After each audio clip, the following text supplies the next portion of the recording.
महादेव ने शुक्राचार्य को सब कुछ देने का वचन दे दिया था। महादेव ने यह कहा कि शुक्राचार्य, तुम विजेता चाहते हो ना, मैं तुम्हें विजेता घोषित करता हूँ। मैं तुम्हें स्वर्ग लोक देता हूँ। मैं गणेश से प्रथम पूजनीय होने का वरदान छीन कर तुम्हें देता हूँ। इतनी बड़ी बात महादेव ने शुक्राचार्य को कह दी थी। और इतना ही नहीं, महादेव ने यह तक कहा था कि मैं तुम्हें स्वर्ग लोक भी देता हूँ। लेकिन आखिर क्यों महादेव सारी चीजें शुक्राचार्य को क्यों देना चाह रहे हैं? शुक्राचार्य तो आम तौर पे असुरों के साथ होते हैं, अधर्म के साथ होते हैं, अन्याय की ओर कदम बढ़ाते हैं। तो आखिर महादेव सारी ही चीजें शुक्राचार्य को क्यों देना चाह रहे थे? वो कहते हैं ना कि हर प्रश्नों का जवाब प्रश्नों में ही छुपा होता है, और इन प्रश्नों का जवाब भी महादेव के उत्तर में ही छुपा हुआ है। यानी महादेव ने जो वरदान दिया वही प्रश्न है और वही उत्तर। अगर आसान भाषा में समझें, शुक्राचार्य कुछ ऐसी चीज करने का विचार कर रहे थे जो कि प्रलय पूर्ण है, यानी उस चीज से प्रलय आ सकती है, इस पूरे ही संसार का संतुलन बिगड़ सकता है। इसलिए महादेव, जो कि संसार के पालनहर्ता है, इस संसार को सुरक्षित रखने के लिए शुक्राचार्य को वह कार्य करने से रोक रहे हैं। वो शुक्राचार्य को सारी चीजें दे रहे हैं जो कि शुक्राचार्य चाहते थे, ताकि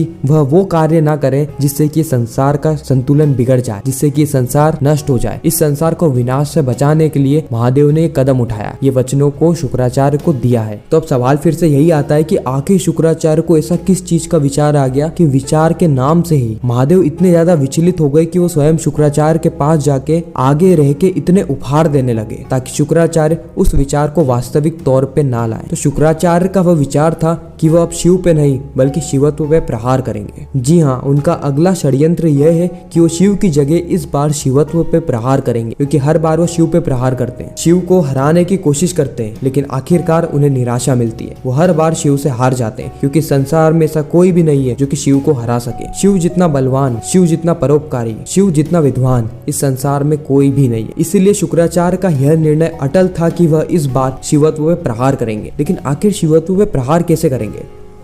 हालांकि पिछली जो कहानी थी सुंदर और मीनाक्षी वाली, उसमें हमने देखा था कि शिव के अंदर से शिवत्व अलग हो गया। तो क्या उसी तरीके से शिव के अंदर शिवत्व अलग हो जाएगा, उसके बाद शुक्राचार्य उन पे प्रहार करेंगे? तो इसका जवाब है नहीं।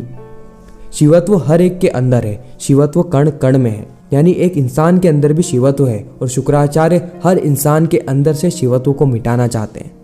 और अगर एक बार इंसान के अंदर से शिवत्व मिट जाता है तो उसके बाद वह इंसान नहीं बचता बल्कि एक दानव बन जाता है। उसकी भावनाओं का, उसके विचारों का नाश हो जाता है, वह धर्म की जगह अधर्मी हो जाता है। शुक्राचार्य विनाश का एक नया अध्याय लिखना चाहते हैं, और महादेव भी यह बात बहुत अच्छे से जानते हैं कि शुक्राचार्य के अंदर इतना सामर्थ्य है, शुक्राचार्य की विद्या इतनी है, शुक्राचार्य के पास इतना बल है कि वह इंसान के अंदर से शिवत्व को खत्म कर सके। इसलिए महादेव स्वयं शुक्राचार्य के पास आते हैं और उन्हें वह सारी ही चीजें उपहार में देने की घोषणा करते हैं जो कि शुक्राचार्य पहले से ही चाहते थे, जैसे सबसे पहले पूजनीय होना, स्वर्ग लोक और विजेता घोषित होना, क्योंकि हर बार शुक्राचार्य पराजय होते हैं। और महादेव ने सारी चीजें एक ही क्षण में शुक्राचार्य के नाम कर दी, लेकिन इस बार शुक्राचार्य उन चीजों को लेंगे नहीं। जी हाँ, शुक्राचार्य जानते हैं कि उनके विचार कितने अनमोल है। अगर उनके विचार के मार्ग से ही महादेव को स्वयं उनके सामने आना पड़ा, तो जब वो शिवत्व को शिव से अलग कर देंगे, यानी शिवत्व पे प्रहार करेंगे, शिवत्व को खत्म कर देंगे, उसके बाद उनकी शक्तियां और ज्यादा बढ़ने वाली है। असुर कुल का नाम संसार में हमेशा हमेशा के लिए याद रखा जाएगा, ऐसा मानना है शुक्राचार्य का। तो यही कहानी है जो कि हमें शिव शक्ति के आने वाले एपिसोड्स में देखने को मिलने वाली है। इसमें ट्विस्ट और सस्पेंस यही है कि शुक्राचार्य का अगला कदम क्या होने वाला है। क्या शुक्राचार्य महादेव के दिए गए वचनों को मान लेंगे और अपने विचारों को त्याग देंगे, या फिर शुक्राचार्य अपने विचारों पे खड़े उतरने वाले हैं? इसका जवाब एकदम सिंपल है, शुक्राचार्य अपने विचारों पे खड़े उतरेंगे, और उसी के बाद से हम देखेंगे कि ज्योतिर्लिंगों की स्थापना होगी। तो यही कहानी है जो कि हमें शिव शक्ति के आने वाले एपिसोड्स में देखने को मिलने वाली है। आप आने वाले एपिसोड्स को लेकर कितने ज्यादा एक्साइटेड है कमेंट सेक्शन में जरूर बताना। आपको ये वीडियो कैसी लगी वह भी कमेंट करना। अगर वीडियो अच्छी लगी हो तो वीडियो को लाइक करके चैनल को सब्सक्राइब करके ज्यादा से ज्यादा लोगों को ये वीडियो शेयर करना, ताकि हमारी फिर से मुलाकात हो। हर हर महादेव।